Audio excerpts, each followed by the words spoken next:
तर हे बघा मंडळी, अशा पद्धतीने आपला शेंगदाण्याचा महाद्या तयार आहे. आपण कोथिंबीर टाकूया. तर बघा मंडळी, सातारा स्पेशल झणझणीत चमचमीत शेंगदाण्याचा महाद्या तयार आहे. नमस्कार मंडळी, स्वागत आहे तुमचं आम्ही सातारकर किचनमध्ये. आज आपण बनवत आहोत शेंगदाण्याचा महाद्या. त्याच्यासाठी इथं आपण एक लोखंडी कढई घेतलेली आहे.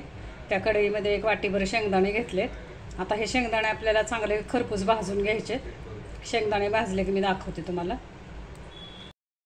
हे बघा, अशा पद्धतीने आपण हे शेंगदाणे खरपूस भाजून त्याच्या साली काढून घेतलेल्या आहेत. जेवढ्या निघतील तेवढ्या साली आपण काढलेल्या आहेत. सगळ्या शेंगदाण्याच्या साली नाही काढायच्या, थोड्याफार राहिल्या तरी चालतील. हे बघा मंडळी, आपण आता हे मिक्सरमध्ये बारीक करणार आहे शेंगदाणे. आपल्याला अजिबात सुद्धा पावडर करायची नाही आहे शेंगदाण्याची. आपण हे शेंगदाणे मीडियम करून म्हणजे मीडियम वाटून घेणार आहे मिक्सरला. अगदी ओबडधोबड आपण करणार आहे. तर फक्त 1 ते 2 वेळा मिक्सर आपल्याला फिरवायचा. मी तुम्हाला दाखवते शेंगदाण्याचा कूट झाल्यानंतर. बघा मंडळी, आपण आता हे जे शेंगदाणे आहेत हे असे जाडसर वाटून घेतलेले आहेत. आपल्याला अजिबात पावडर करायची नाही, साधारण जाडसर ठेवायचे शेंगदाणे. त्याच्यानंतर इथं मी 2 कांदे चिरून घेतलेत, कोथिंबीर घेतलेली आहे.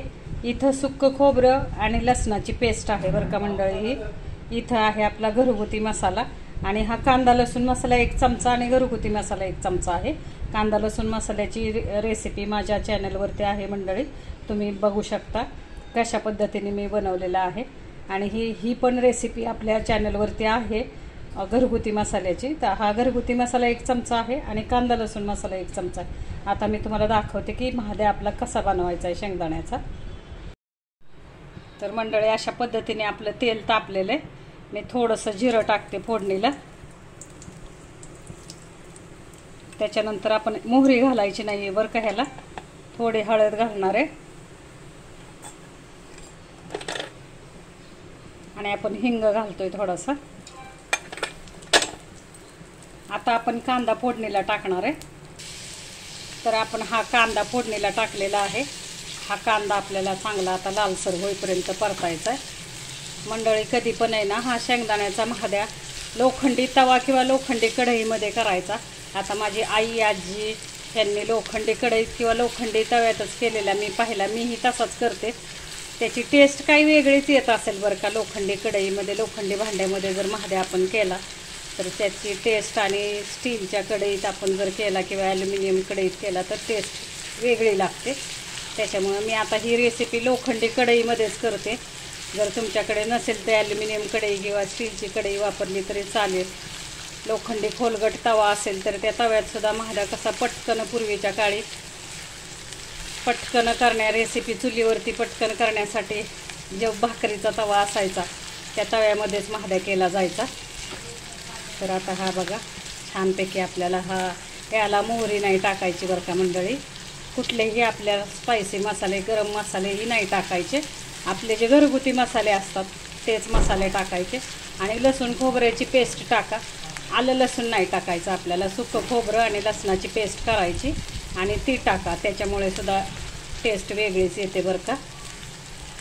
ही आमची सातारची स्पेशालिटी आहे बरं का मंडळी. आता कसा केला जातो ते मी तुम्हाला दाखवते. आता हा कांदा मी चांगला लालसर परतून घेणार आहे. आपण आता लसूण खोबऱ्याची पेस्ट टाकतोय बरं का मंडळी. आता ही पण आपल्याला छानपैकी खरपूस असं खोबरं भाजेपर्यंत खरपूस ही पेस्ट आपल्याला चांगली भाजून घ्यायची बरं का ह्या तेलामध्ये, कांद्यामध्ये.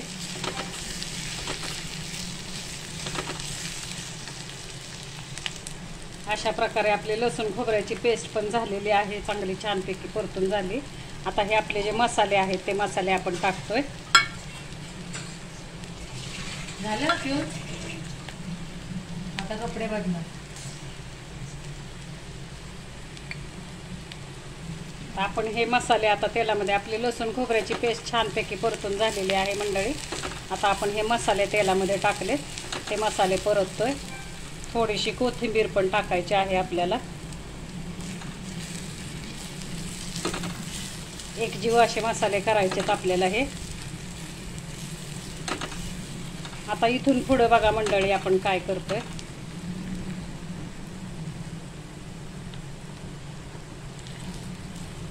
असा हा छान मसाला आपला परतून झालेला आहे. तर आता आपण काय करणार आहे, ह्याच्यामध्ये पाणी ओतणार आहे बरं का.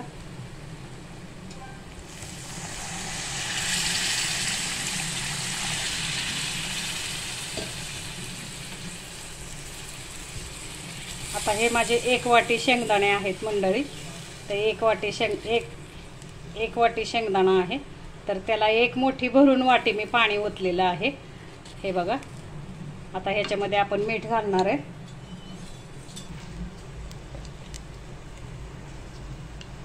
आपण आता मीठ घालतोय. चवीपुरतं मीठ घालायचं आहे आपल्याला. छानपैकी असं ढवळून घ्यायचं आहे. आपल्याला थंड पाण्यामध्ये शेंगदाणे टाकायचे नाही आहेत बरं का मंडळी. आपण जो कांदा आणि ते मसाले जे आपण परतून घेतले त्याच्यामध्ये पाणी टाकायचं आणि ते पाणी उकळल्यानंतर आपल्याला आता शेंगदाणे ह्या पाण्याला उकळी येऊन देणार आहे मी. आणि मग ह्याच्यामध्ये मी शेंगदाण्याचा कूट टाकणार आहे. आता दाखव. हे बघा मंडळी, आपण आता हे शेंगदाण्याचा कूट टाकतोय त्याच्यामध्ये. आपण उकळत्या पाण्यामध्ये, त्या फोडणीच्या पाण्यामध्ये शेंगदाण्याचा कूट टाकतोय बरं का.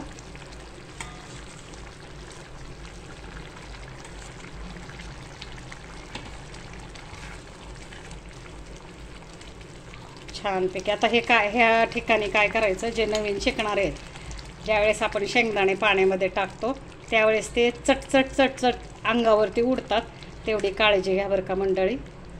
शेंगदाणे आपल्या अंगावर उडलं तर भाजतं. त्याच्यामुळं ज्यांना सवय नाही किंवा जे पहिल्यांदा करतायत तर त्यांनी थोडीशी काळजी घ्या बरं का. आता अशा प्रकारे आपण आता झाकण ठेवणार आहे आणि झाकून आपण 5 ते 7 मिनटासाठी. तर हे बघा मंडळी, मी झाकण काढलेलं आहे. बघूयात आपण आता किती वेळ लागतोय आपला हा महाद्या व्हायला.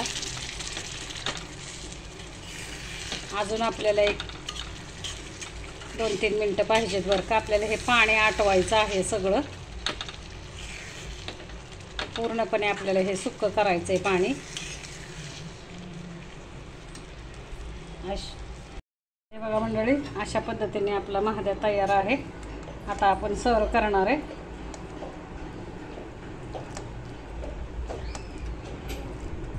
आता ह्या बाजरीच्या भाकरीबरोबर आपण महाद्या सर्व करतोय. तर हे बघा मंडळी,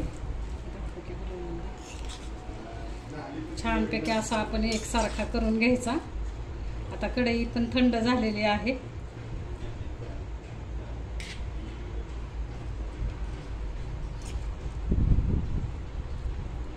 अशा प्रकारे आपल्याला बाजरीच्या भाकरीबरोबर हा महाद्या. आणि